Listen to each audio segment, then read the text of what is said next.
Hello, welcome and welcome back nurses to GNM special. और आज हम एक बहुत ही इम्पोर्टेंट टॉपिक को डिस्कस करने वाले हैं, डिफेंस मैकेनिज़्म या review of defence mechanism. Review of defence mechanism इसलिए है क्योंकि ये टॉपिक ऑलरेडी फर्स्ट ईयर में कवर किया जा चुका है, तो इसीलिए हम आज इसको ऊपर ऊपर से देखने वाले हैं।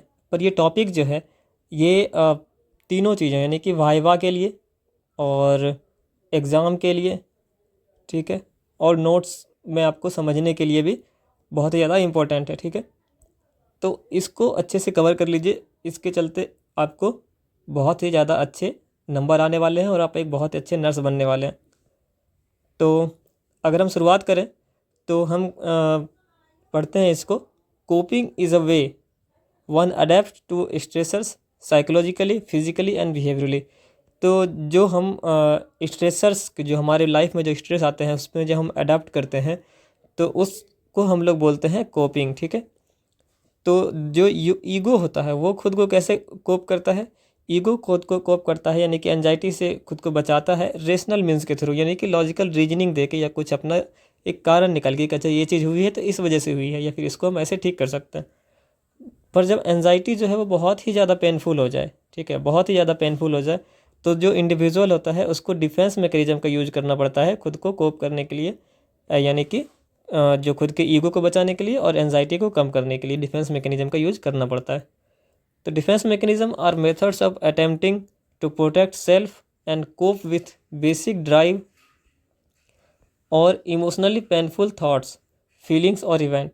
तो जो डिफेंस मैकेनिज्म क्या है? एक ऐसा मेथड है खुद को बचाने का, या फिर जो बेसिक ड्राइव है, या फिर जो इमोशनली पेनफुल थॉट्स है या फीलिंग्स है या इवेंट्स है उनसे हमें बचाने के लिए। The purpose of defence mechanisms is to reduce और एलिमिनेट एनजाइटी। इसका पर्पस होता है एलिमिनेट करना एनजाइटी को। They can be helpful when used in very small doses and if over used become ineffective leading to break down of personality. तो अगर हम इसको स्मॉल डोजेज यानी कि अगर इसको कम मात्रा में या फिर अगर मॉडरेटली हम यूज़ करें तो फिर ये हमारे लिए हेल्पफुल होते हैं। पर अगर इसको बहुत ही ज़्यादा यानी कि ओवर यूज़ कर लें तो ये इनइफेक्टिव हो जाते हैं और इससे हमारे पर्सनालिटी का भी ब्रेक डाउन हो जाता है। Most defence mechanisms operate at the unconscious level of awareness. जो हमारे अवेयरनेस के लेवल होते हैं, कॉन्शियस, अनकॉन्शियस और सबकॉन्शियस, तो जो most of the defence mechanism जो होते हैं वो अनकॉन्शियस लेवल पे काम करते हैं। जो कॉमन डिफेंस मैकेनिज्म है उसको नीचे यहाँ पे टेबल में बताया गया है और हम टेबल से ही इसको डिस्कस करने वाले हैं। तो जो सबसे पहला जो आता है वो आता है रिप्रेशन। तो रिप्रेशन क्या होता है? Unconscious and involuntary forgetting of painful ideas, events और कॉन्फ्लिक्ट। यानी कि हम अनकॉन्शियसली जो पेनफुल आइडियाज़ या इवेंट या जो कॉन्फ्लिक्ट होते हैं उनको हम भूल जाते हैं। इनवॉलेंट्री फॉरगेटिंग, ठीक है, हमारे कंट्रोल में नहीं होता है और हम उसको भूल जाते हैं। जैसे कि एग्जांपल, अगर कोई किसी का हम बर्थडे भूल जाते हैं आफ्टर ए फाइट, अगर किसी की लड़ाई होती है तो हम उसका बर्थडे भूल जाते हैं, ठीक है। तो ये हो गया इसका एग्जांपल। और अगर इसके ओवर यूज़ से क्या हो सकता है इसकी बात करें तो conscious perception of instinct, blockage of feelings. यानी कि जो ये शुरू में तो काम कर जाता है, ठीक है, जिससे हमारी लड़ाई हुई है, हमने उसका बर्थडे भूल गया, उसके बारे में जो चीज़ें हैं वो हम भूल गए, तो ये एक लेवल पे तो काम कर जाता है अगर मोडरेटली यूज हो। अगर हम इसी तरह की चीज़ें बार बार करने लगे तो जो हमारे कॉन्शियस परसेप्शन में वो चीज़ें आने लगेगी, जो चीज़ें हमारे अंदर दबी हुई है, यानी कि जो हमने हमारी लड़ाई हुई है तो हमारे अंदर अंदर जो एंगर भरा हुआ है, ठीक है, या फिर जो फियर भरा हुआ है, तो वो सारी चीज़ें जो इंस्टिंक्ट्स में हमारे वो कॉन्शियस लेवल पे आने लगती है, तो ये एक तरह से काम करना बंद कर देता है। और इसी तरह से हम अपने आप के अगर उसको दबाते रहें तो जो हम फीलिंग है उस वो हमारा ख़त्म हो जाएगा और हम एक तरह से इमोशनली नम हो जाएंगे। तो अगर हम डिनाइल की बात करें, जो हमारा नेक्स्ट डिफेंस मैकेनिज्म है डिनाइल, तो इसकी बात करें तो अनकॉन्शियस रिफ्यूज़ल टू एडमिट और एन अनएक्सेप्टेबल आइडिया और बिहेवियर। यानी कि जो अनएक्सेप्टेबल आइडिया या बिहेवियर, जो पेनफुल थॉट्स होते हैं, उनको अनकॉन्शियसली हम रिफ्यूज़ करते हैं एडमिट करने से। जैसे कि अगर कोई मदर है, ठीक है, उसका बच्चा बहुत ही ज़्यादा फ्यूटली इल है, मतलब कि उससे उसके बच्चे की जान जा सकती है और इसके बारे में पूरी इन्फॉर्मेशन है, पूरा डायग्नोसिस है, लेकिन फिर भी जो मदर है वो उस चीज़ को रिफ्यूज़ करती है एडमिट करने से। क्योंकि वो उसको टॉलरेट ही नहीं कर सकती उस पेन को। जब अगर वो उसको जान जाएगी, अगर उसको एक्नॉलेज कर लेगी कि नहीं मेरा बच्चा इस तरह से बीमार है, तो उससे जो पेन होगा वो उसको टॉलरेट ही नहीं कर सकती, इसलिए वो रियलिटी से वो दूर ही चली जाती है। ठीक है, तो इससे इसका ये शॉर्ट टर्म पे तो काम कर लेता है कि ठीक है, अगर मदर शुरू में ऐसा किया तो धीरे धीरे वो एक्सेप्ट करेगी उन चीज़ों को। पर अगर उसने ऐसा नहीं किया और उसको ओवर यूज़ कर रही है, बार बार इन चीज़ों को अगर कोई यूज कर रहा है कि वो एक्सेप्ट ही नहीं कर रहा है कुछ भी चीज़ों को, तो उससे क्या हो सकता है, रिप्रेशन हो सकता है या फिर डिसोसिएटिव डिसऑर्डर हो सकता है। डिसोसिएटिव डिसऑर्डर अगर आपको नहीं समझ में आ रहा है तो आपने एक टर्म का नाम सुना होगा, मल्टीपल पर्सनैलिटी डिसऑर्डर। ठीक है, इसको ही मतलब कि पहले मल्टीपल पर्सनालिटी डिसऑर्डर बोलते थे, अभी डिसोसिएटिव डिसऑर्डर बोलते हैं। और डिप्रेशन तो आपने पढ़ा ही है, डिप्रेशन हो सकता है। और अगर सिंपल वर्ड में बोले तो इससे क्या हो सकता है, इसके ओवर यूज करने से वो रियलिटी से दूर चला जाता है कोई भी इंसान। ठीक है, रियलिटी से बहुत ही दूर चला जाता है और कभी भी वो एक्चुअल प्रॉब्लम को फेस ही नहीं करता है। नेक्स्ट जो हमारा वो है डिफेंस मैकेनिज्म, तो वो है डिस्प्लेसमेंट। डिस्प्लेसमेंट का मतलब होता है एक जगह से दूसरे जगह जाना, अगर सिंपल मतलब की बात करें। और ये भी इसी तरह का ही है कि unconscious discharge of pent up feelings to a less threatening object. यानी कि जो अनकॉन्शियस डिस्चार्ज होता है फीलिंग का, वो हम मतलब कि एक थ्रेटनिंग वाली जगह से दूसरे कम थ्रेटनिंग वाली जगह पे वो कर देते हैं, ट्रांसफ़र कर देते हैं। जैसे कि एक हस्बैंड है, वो अपनी वाइफ पे आके चिल्लाता है, अगर उसको ऑफिस में बहुत ख़राब दिन गया है, उसके बॉस ने कुछ बोला, तो वो वाइफ पे आके थोड़ा चिल्ला लेता है। ये होता है उसका डिफेंस मैकेनिज्म। पर अगर ये बहुत ही ज़्यादा होने लगे तो फिर उसके फ्रेंड्स को वो लूज़ कर देगा, उसके रिलेशनशिप में कन्फ्यूजन वो होगा कि दिक्कत आएगी, उसको कम्युनिकेशन करने में कन्फ्यूज़न होगा। ठीक है, तो इसलिए ये जो कम्युनिकेशन उसका पुअर हो जाएगा और उसके फ्रेंडशिप और रिलेशनशिप ख़राब होने लगेंगे अगर उसका लॉन्ग टर्म में उसका यूज किया तो इसीलिए फिर जो हमारा नेक्स्ट है वो है रिएक्शन फॉर्मेशन। रिएक्शन फॉर्मेशन क्या होता है, replacement of unacceptable feeling with their exact opposite. मतलब कि कोई एक फीलिंग है, उसको एग्जैक्ट अपोजिट फीलिंग को रिप्रेजेंट करना या फिर बाहर निकालना। जैसे कि एक बच्चा है, वो अपने भाई से बहुत ज़्यादा हेट करता है और उससे जेलस है। ठीक है, पर वो क्या करेगा कि एग्जैजरेटेड रिस्पेक्ट और अफेक्शन उसको शो करेगा, यानी कि बहुत ही ज़्यादा रिस्पेक्ट से अपने भाई से बात करेगा। ऑल्दो वो उससे जल रहा है, ठीक है, उसको उससे जलन हो रही है, उससे उसको नफरत हो रही है, लेकिन फिर भी वो एग्जैजरेटेड रिफ्लेक्ट करेगा रिस्पेक्ट को और अफेक्शन को। ठीक है, तो इससे जो लॉन्ग टर्म में अगर उसने ऐसा यूज किया बहुत ही ज़्यादा, तो उससे क्या हो सकता है कि उसका जो रिजॉल्व नहीं कर पाएगा अभी, वो इंटरनल जो कॉन्फ्लिक्ट है उसको वो कभी रिजॉल्व नहीं कर पाएगा। इससे उसे कन्फ्यूजन होगा और इंटरनली वो बहुत ज़्यादा कन्फ्यूज हो जाएगा। ठीक है, इंटरनल कन्फ्यूज़न। फिर जो हमारा नेक्स्ट है वो है हमारा रेशनलाइजेशन। तो रेशनलाइजेशन क्या होता है, justification of failure, justification of failure and offering socially approved reason for socially unacceptable behaviour. ठीक है, जो सोशली अनएक्सेप्टेबल बिहेवियर है उसके लिए एक सोशली एक्सेप्टेबल रीज़न देना। ठीक है, जैसे कोई एक स्टूडेंट है, वो कंप्लेन करता है, अगर उसका मतलब कि फ़ेल हो गया एग्ज़ाम में, वो फेल हो गया, तो ये सोशली अनएक्सेप्टेबल है। लोग जल्दी करते हैं कि कैसे फेल हो गया, क्या हो गया एग्ज़ाम में। तो जो स्टूडेंट है वो कंप्लेन करता है कि नहीं, जो हॉस्पिटल का इन्वायरमेंट है ना, वो सही नहीं है पढ़ाई के लिए, तो इसलिए मैं फ़ेल हो गया। तो उसने ये सोशली अनएक्सेप्टेबल रीज़न दे दिया और सोशली अनएक्सेप्टेबल चीज़ों के लिए। तो इसका अगर लॉन्ग टर्म में यूज होगा, बार बार अगर कोई इसको ऐसे यूज कर रहा है, तो उससे क्या होगा, उसका सेल्फ डिसेप्शन हो जाएगा। यानी कि सेल्फ डिसेप्शन का क्या मतलब होता है कि वो पर्सन कभी भी रियल जो काउज होता है, ठीक है, रियल जो काउज है उसके एग्ज़ाम में फेल होने का, या फिर वो किसी भी चीज़ के लिए दे रहा है, तो जो उसका रियल काउज है उस पर कभी ध्यान ही नहीं दे पाएगा और उसको कभी इम्प्रूव नहीं कर पाएगा वो। ठीक है, फिर जो हमारा नेक्स्ट है वो है सब्लिमेशन। तो सब्लिमेशन क्या होता है, सब्लिमेशन होता है कि कॉन्शियस और unconscious channelling of instinctual drive into acceptable activities. जो कॉन्शियस या अनकॉन्शियसली वो अपने जो उसके जो इंस्टिंक्ट्स हैं, इंस्टिंक्ट्स हमारे जो कौन से होते हैं, जो कि एनिमलिस्टिक इंस्टिंक्ट्स की अगर हम बात करें तो वो होता है सेक्सुअल ड्राइव, ठीक है, एग्रेशन यानी कि एंगर। तो ये सारी जो इंस्टिंक्ट्स है उसको वो, ये तो अनएक्सेप्टेबल है, ठीक है, तो उसको वो चैनल करता है किसी एक्सेप्टेबल एक्टिविटीज़ में जो कि सोशली एक्सेप्टेबल हो। ठीक है, जैसे कि अगर कोई aggressiveness being transfer to competitiveness in business और स्पोर्ट, जैसे कि जो एग्रेसिवनेस उसका जो नेचर है, जो उसका इंस्टिंक्ट है एग्रेसिव होने वाला, उसको वो कहाँ पे चैनलाइज करता है, अपने बिजनेस में या फिर स्पोर्ट्स में। जैसे एग्रेसिवनेस का यूज़ किया जाता है स्पोर्ट्स में ताकि वो आगे बढ़ सके। जैसे या फिर वो जैसे कि किक बॉक्सिंग, अगर वो गेम खेलता है, ठीक है, किक बॉक्सिंग गेम, तो उसमें भी वो अपने एग्रेसिवनेस को यूज़ करके बहुत ही ऊपर पहुंच सकता है, ठीक है।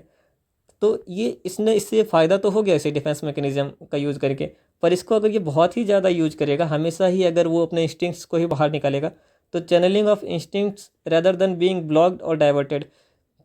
तो अगर ये इसको बहुत ही ज़्यादा यूज करेगा तो उससे क्या होगा कि वो अपनी जो रियल फीलिंग्स है, ठीक है, उसको हमेशा हाइड करेगा, ठीक है, उसको सॉल्व नहीं करेगा कि ये सही नहीं है, इसको हमें समझना चाहिए, उसको समझ के वो सॉल्व नहीं कर पाएगा, बल्कि हमेशा अपने इंस्टिंक्ट्स को किसी न किसी दूसरे तरीके से निकालने की कोशिश करता रहेगा। और ये सही चीज़ नहीं है। अगर अब इसको लॉन्ग टर्म में हम देखें तो ये सही चीज़ नहीं है कि जो उसका इंस्टिंक्ट्स हो रहा है उसको किसी न किसी तरीके से कर ही लेगा, क्योंकि इंसान के इंस्टिंक्ट्स बहुत ही गलत भी हो सकते हैं और कुछ उससे समाज को हानि भी हो सकती है। तो इसलिए हमेशा इंस्टिंक्ट्स को फॉलो करना वो सही नहीं होता। तो एक लेवल पे तो उसे फ़ायदा हो गया, पर अगर लॉन्ग टर्म के लिए ऐसा होगा तो वो फ़ायदा नहीं करेगा।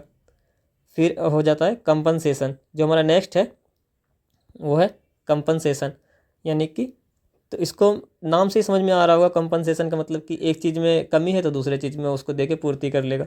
जैसे कि conscious covering up for a weakness by over emphasising और मेकिंग अप डिज़ायरेबल ट्रेट, यानी कि किसी अगर चीज़ में उसको वीकनेस है, कोई किसी भी चीज़ में वो कमज़ोर है, तो वो दूसरी चीज़ों को, जो दूसरी चीज़ें हैं उसको ओवर एम्फसाइज कर देगा, यानी कि उसको बहुत ही ज़्यादा बढ़ा लेगा।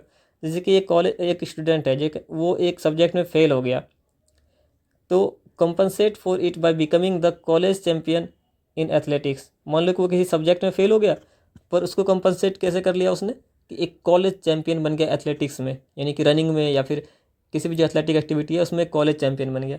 तो अपने अपने उसने स्टडी को कंपनसेट कर लिया स्पोर्ट्स से। तो इसने एक लेवल पे इसका फ़ायदा तो कर लिया और ये काम भी कर गया, पर इसको अगर बहुत ही ज़्यादा यूज किया जाएगा तो ये क्या हो जाएगा कि मोडेस्ट इंस्टिंक्चुअल सेटिस्फेक्शन। तो इससे क्या होगा कि इसको जो फॉल्स है, ठीक है, फॉल्स कॉन्फिडेंस आ जाएगा। अगर उसने अपने वो डिफेंस मैकेनिज्म को, मतलब अपने वीकनेस को उसने समझा नहीं कि हाँ ये मेरा वीकनेस है, और उसने उसको सही से बैलेंस नहीं किया, तो उसको फॉल्स कॉन्फिडेंस आ जाएगा कि नहीं मैं तो कुछ भी कर लूँगा। तो इसलिए कंपनसेशन एक लेवल पे काम करेगा, हमेशा नहीं। फिर आता है प्रोजेक्शन। तो प्रोजेक्शन क्या होता है कि अनकॉन्शियस और conscious blaming for someone else's for one's difficulties, यानी कि अपनी गलती के लिए किसी दूसरे को वो कर देना, प्रोजेक्ट कर देना कि यार ये तो इसकी वजह से है, मेरी वजह से नहीं। जैसे कि एक सर्जन है, वो एक थिएटर नर्स को ब्लेम कर देता है अनसक्सेसफुल ऑपरेशन के लिए। कोई सर्जन है, उसने एक ऑपरेशन किया और उसमें उसी की गलती थी अनसक्सेसफुल होने के पीछे, पर उसने जो ब्लेम कर दिया वो कर दिया थिएटर नर्स को कि इसके वजह से ऐसा हो रहा है। फिर here the surgeon blames the theatre nurse for his own mistakes using the projection mechanism. तो वो प्रोजेक्शन मैकेनिज्म को यूज़ करके और उसको नर्स को ब्लेम कर दिया। तो इससे अगर इसका बहुत ज़्यादा यूज होगा तो क्या होगा कि failure in taking personal responsibility, यानी कि जो अपने खुद की रिस्पॉन्सिबिलिटी है उसको लेने में उसको फेलियर हो जाएगा। Building up of delusional tendencies, जो उसके जो डिल्यूजनल टेंडेंसीज हैं वो उसके बनने लगेंगे कि नहीं मैं तो कुछ गलती कर ही नहीं सकता, ये गलती तो उसके वजह से थी, मेरे वजह से तो नहीं थी ना। तो इस तरह की चीज़ें हो जाएगी जो कि सही नहीं है। फिर हमारा जो नेक्स्ट है डिफेंस मैकेनिज्म वो है इंटेलेक्चुअलाइजेशन। तो इंटेलेक्चुअलाइजेशन क्या होता है? Undue emphasis on the inanimate to avoid intimacy with people, या फिर increase attention on external reality to avoid expression of inner feelings, या फिर excessive stress on irrelevant detail to avoid perceiving the whole. तो intellectualisation का जो main जो मकसद है, जो लोग करते हैं वो क्या करते हैं कि वो क्या करते हैं कि लॉजिक का यूज़ करते हैं या फैक्ट्स का यूज करते हैं, या फिर जैसे कि यहाँ पे दिया हुआ है कि जो फीलिंग्स है, ठीक है, इंटरनल फीलिंग्स को ज़्यादा ध्यान नहीं देते हैं, जबकि एक्सटर्नल फीलिंग्स को ज़्यादा ध्यान देते हैं, ताकि जो है ना वो स्ट्रेस को अवॉइड कर सकें, ठीक है। तो इसके लिए जैसे कि हम एग्जांपल की अगर हम बात करें तो पर्सन क्या करता है कि वो इमोशनल एक्सप्रेशन शो ही नहीं करता है, जब वो कार एक्सीडेंट के बारे में डिस्कस कर रहा हो, या फिर कोई कार एक्सीडेंट हुआ है, कोई पर्सन उसको बता रहा है कोई चीज़, पर वो इमोशनल एक्सप्रेशंस कुछ अपना शो ही नहीं करेगा। अगर इसका ओवर यूज किया गया तो ओवर यूज करने से क्या होगा कि limiting of affective expression on experience, जो एक्सप्रेशन होता है वो नहीं हो पाएगा एक्सपीरियंस का। जो हम एक्सपीरियंस करते हैं यानी कि जो हमारी फीलिंग्स हैं अंदर से, वो हम नहीं बता पाएंगे, जबकि फैक्ट्स बताएंगे सिर्फ। जैसे कि यहाँ पे जो बताया जा रहा है कार एक्सीडेंट के बारे में, कि तो वो बताएगा कि हाँ ये कार एक्सीडेंट हो गया था, 10 लोग मर गए, ऐसे करके। पर वो उसके लिए जो इमोशंस उसके अंदर जगह हैं वो नहीं बता पाएगा, जिसकी वजह से क्या होगा कि उसका जो इमोशनल ग्रोथ है वो लिमिट हो जाएगा, यानी कि उसका इमोशनल ग्रोथ लिमिट हो जाएगा। ठीक है, तो जो नेक्स्ट है वो है हमारा अनडूइंग। अनडूइंग क्या होता है?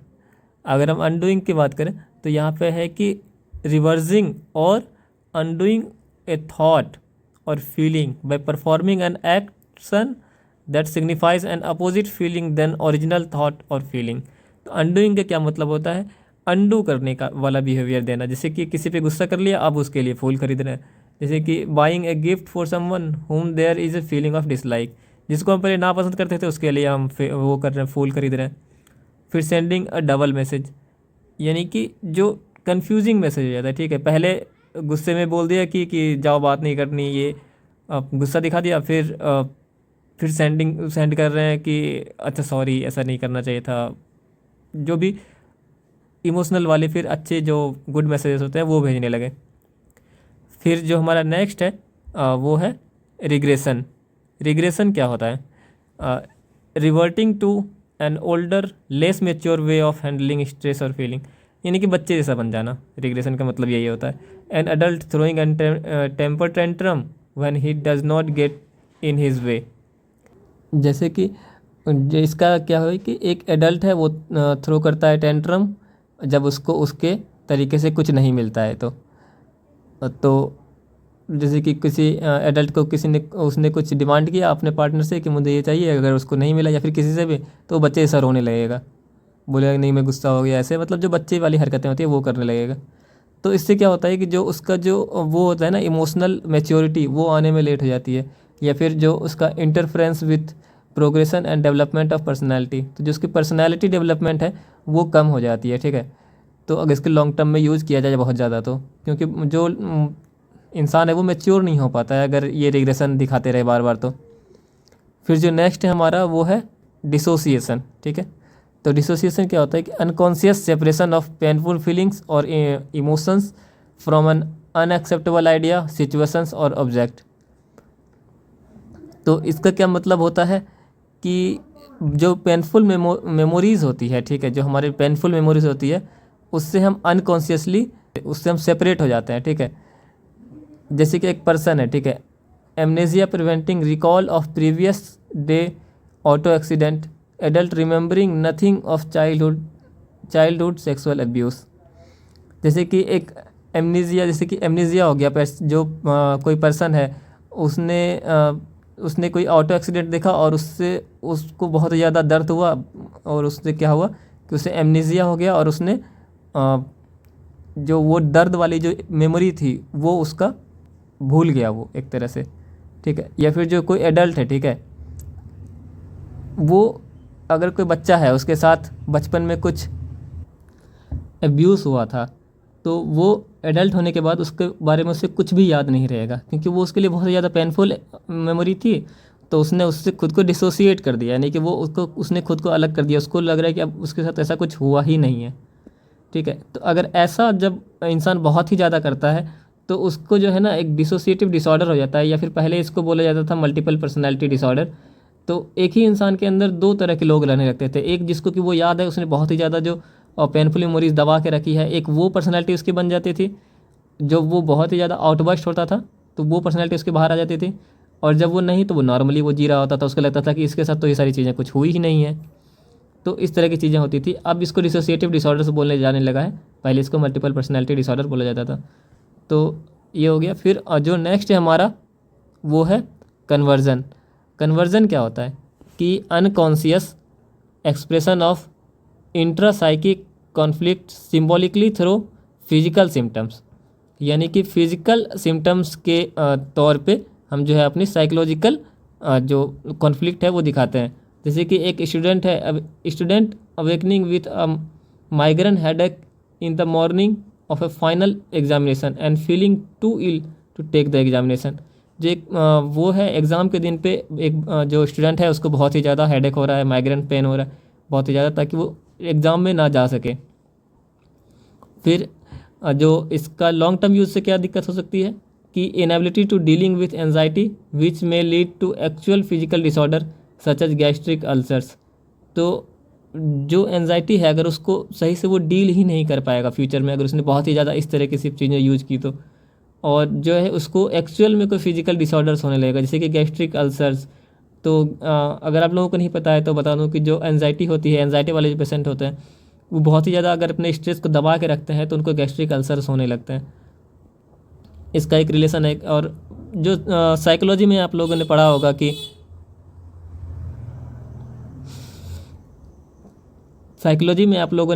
कि जो माइंड है और बॉडी है उसमें एक अच्छा खासा रिलेशन है। अगर बॉडी ख़राब होती है तो माइंड भी खुद एंजाइटी में होने लगता है, उसको दिक्कत होने लगती है, डिप्रेशन होने लगता है।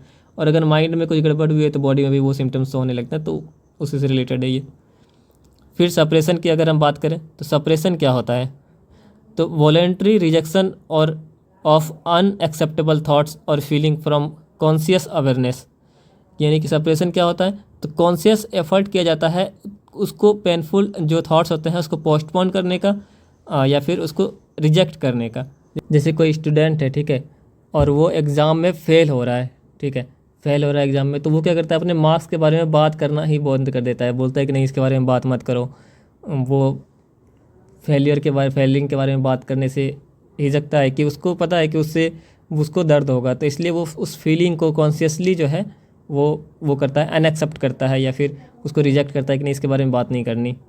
और अगर ऐसा बार बार वो करता रहे तो उससे क्या होगा कि एक्नॉलेजिंग द डिस्कम्फर्ट दो नॉट विलिंगली, जो डिस्कम्फर्ट है वो उससे उसको जो क्या हो सकता है कि टेंशन बढ़ सकता है, उसका जो इमोशनल टेंशन है या फिर जो उसका जो हीलिंग होता है, ठीक है, हीलिंग में उसको डिले हो सकता है, वो सही से हील नहीं कर पाएगा। जो फेल हुआ है एग्ज़ाम में अगर उसके बारे में बात नहीं करेगा तो उससे हील नहीं हो पाएगा। फिर जो नेक्स्ट है हमारा वो है सब्स्टिट्यूशन। तो सब्स्टिट्यूशन का क्या मतलब होता है कि एक जगह से उठा के दूसरी जगह दे देना। तो इस जो डिफेंस मैकेनिज्म है इसमें भी यही चीज़ें होती है कि unconscious replacement of unacceptable impulses, attitude, needs और emotions with those that are more acceptable. ऐसी चीज़ों को जो उसके थॉट्स या इम्पल्सेस हैं जो कि अनएक्सेप्टेबल है उसको एक्सेप्टेबल के रूप में दिखाना। जैसे कि स्टूडेंट नर्स है, वो क्या करती है कि टीचिंग को एक टीचिंग को अपना वो हॉबी बना लेती है, क्योंकि वो क्लिनिकल कॉम्पिटेंसीज़ को मास्टर नहीं कर पाती है। यानी कि जो क्लिनिकली उसे चीज़ें सीखनी चाहिए वो सही से नहीं सीख पाती है, तो वो टीचिंग करने लगती है। तो इसका जो लॉन्ग टर्म यूज में क्या दिक्कत हो सकती है कि जो एक्नॉलेजिंग द डिस्कम्फर्ट दो नॉट विलिंगली, कि इसमें भी वही सारी चीज़ें हैं कि जो वो डिस्कम्फर्ट है उसको एक्नॉलेज हो जाएगा, जबकि वो जानबूझ के ऐसा हो नहीं पा रहे, मतलब कि वो प्रॉब्लम को पार्शली एक्सेप्ट करेगी पर उसको सॉल्व नहीं करेगी, ठीक है। तो इसका ऐसा ही एक नेचर बन जाएगा। फिर जो आइसोलेशन की अगर हम बात करें, जो नेक्स्ट हमारा है कि attempt to avoid a painful thought और feeling by objectifying and emotionally detaching oneself from the feeling. तो वो खुद को डिटैच कर लेता है उस फीलिंग से बचने के लिए। वो क्या करता है कि अवॉइड करता है, जैसे कि acting aloof and indifferent towards someone who is disliked. तो क्या करना कि एक्टिंग करना डिफरेंट के तौर पे, जैसे कि जिसको तुम की लाइक नहीं करते तुम बोलो कि नहीं मैं ये नहीं करता, छोड़ो मुझे पसंद नहीं है, तो इस तरह की चीज़ें करना। तो ये एक टाइम पे काम भी कर जाता है, पर जो इसका लॉन्ग टर्म होता है इसमें क्या होता है कि loss of ability to dealing with true feelings and increase stress, कि जो उसके जो ट्रू फीलिंग्स हैं वो उससे डील नहीं कर पाता है सही से, और जो है उसका स्ट्रेस वो बढ़ने लगता है अगर उसने इसी तरह से अवॉइड करना, सिर्फ अपने आप को आइसोलेट करके रखने लगा तो ये होता है इसका लॉन्ग टर्म दिक्कत। तो फिर हम इसके बात करें इम्प्लीकेशंस की। तो इम्प्लीकेशंस में क्या होता है कि defence mechanism enables a people to resolve conflict, they are essential to maintain the normal equilibrium.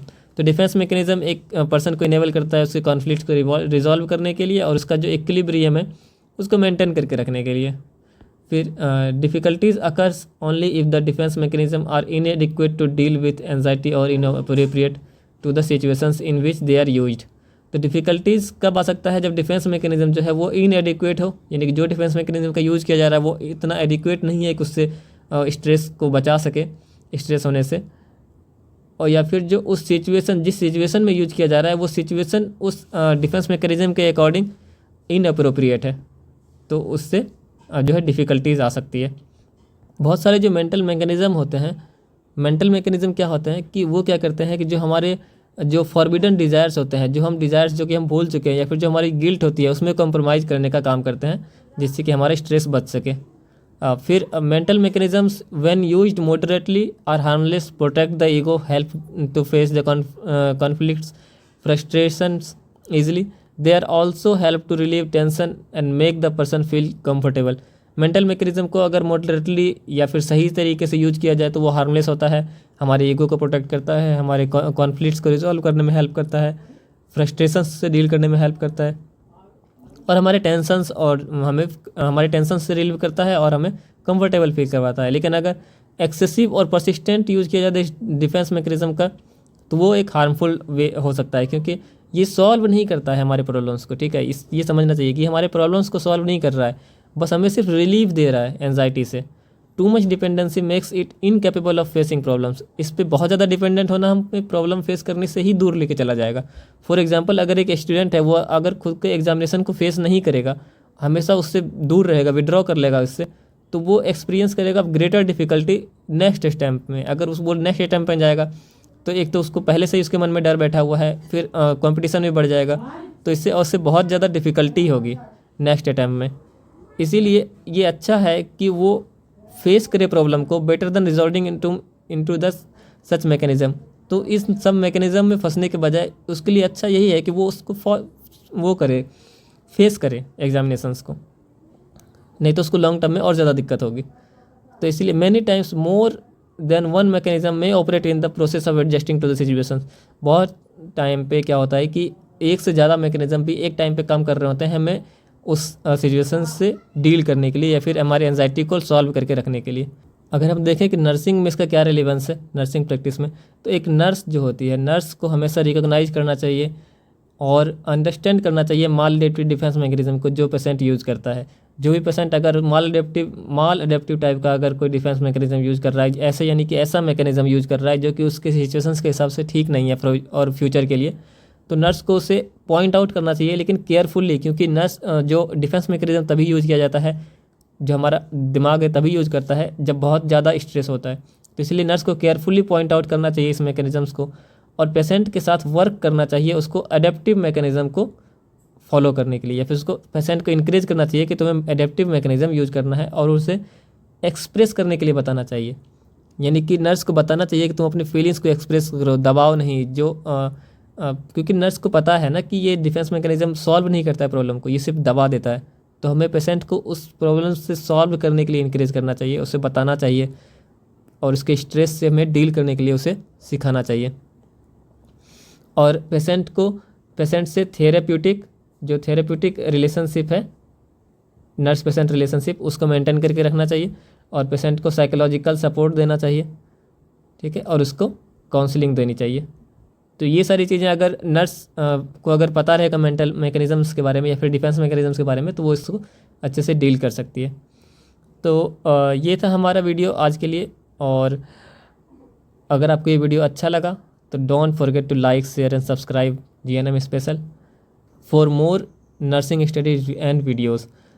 And आपका एक लाइक बहुत ही ज़्यादा मायने रखता है मेरे लिए, तो कृपया लाइक और सब्सक्राइब तो ज़रूर कर दें।